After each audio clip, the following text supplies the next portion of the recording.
Hello guys, good morning. How are you? Everything's fine? Yes, everything's fine here. We had that strange glitch on the internet on Tuesday, but I hope today we'll be able to have normal classes. Let's pray for the internet gods, okay?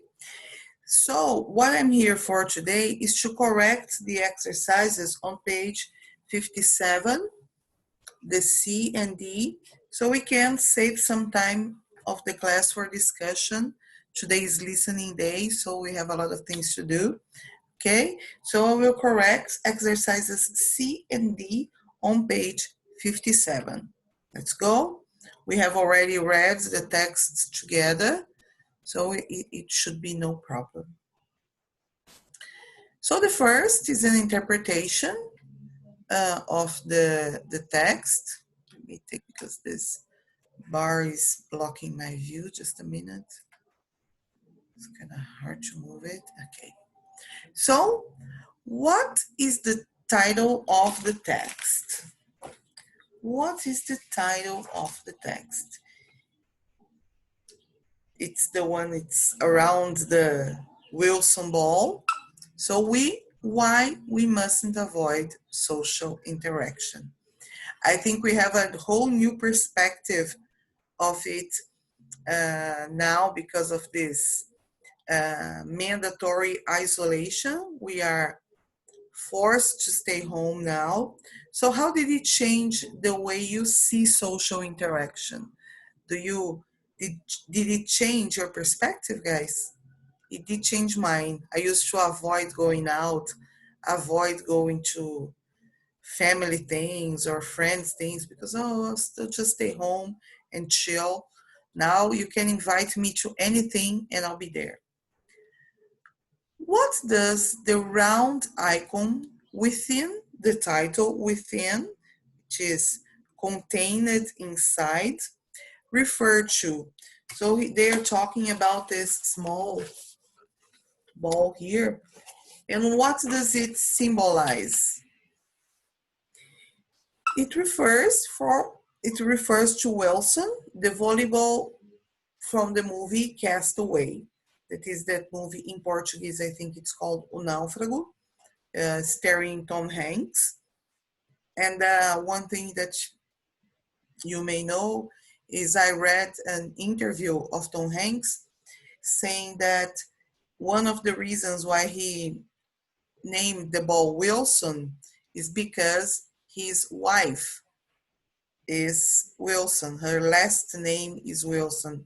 So it helped him to build this relationship with the ball, so to speak. So it's how the actor's minds work. To which two paragraphs is the image at the bottom of the text not directly related? So to which paragraph is this image here at the bottom of the page not directly related? As you can see, this exercise is a lot about reading the non-written cues of a text. So the way the text is diagrammed, the illustrations of the text also tell us a lot about its content. You can use it to infer context and style. So to which two paragraphs this image is not related? To the first and the last, okay? What are two examples of damages to mental health in the text? The text focuses on the damages that may be inflicted by isolation, how appropriate, madness, and hallucinations. What can high levels of stress hormones cause? Poor sleep, compromised immune system, and in the elderly, cognitive decline. What does we in the text refer to? This is something, this kind of question is quite common in many texts, especially TOEFL is quite fond of this kind of question, because every time you have a pronoun, the pronoun, remember, is always substituting a noun.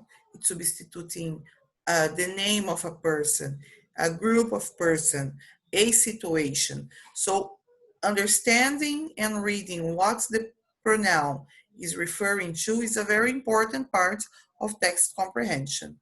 So what does the we in the text refer to?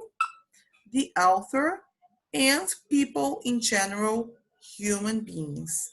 So this is used impersonally to talk about people in general. This is quite common on academic texts because it's not necessary to specify what groups are being discussed. So every time you have an academic test or an article on the news like that, when they are talking about human beings and society as a whole, we and us is um, it's quite used. It makes sense because using they, the third person, may give this idea that you are talking about a group you don't belong to. So when we're talking about an article on the news, it was written by a person. We didn't get to this era when artificial intelligence is writing stuff. So if it was written by a person, it gives a person's perspective, and person is part of the society as a whole. If they are not talking about a specific group to which the author wants to dissociate or to which the author wants to make clear he or she does not belong, we is quite commonly used, okay? And now, vocabulary. Finding the text, the words that match the definitions. So abandoned and helpless, line 4, mean the synonym is stranded. Stranded is when you are lost and alone in a place. Genetically determined is hardwired. Let me tell you, hardwired is meaning genetically determined in this text, okay? There are other texts where you are going to find it being used in a different context. Insanity, madness. Avoid seeing other people. Shut themselves off. And here we have themselves, but you can use any reflexive pronoun. Sadness and pain caused by someone's death. Grieving. Okay? So that's it. I just wanted to correct this so that when we are in our class today at 2, we can continue from there. There is also here some quite interesting discussions, okay, that I would like you to take a look at. You don't have to answer because we're going to discuss them in class, but if you could take a look, it will be really good to make conversation easier, okay? So bye guys, see you at 2. Bye-bye.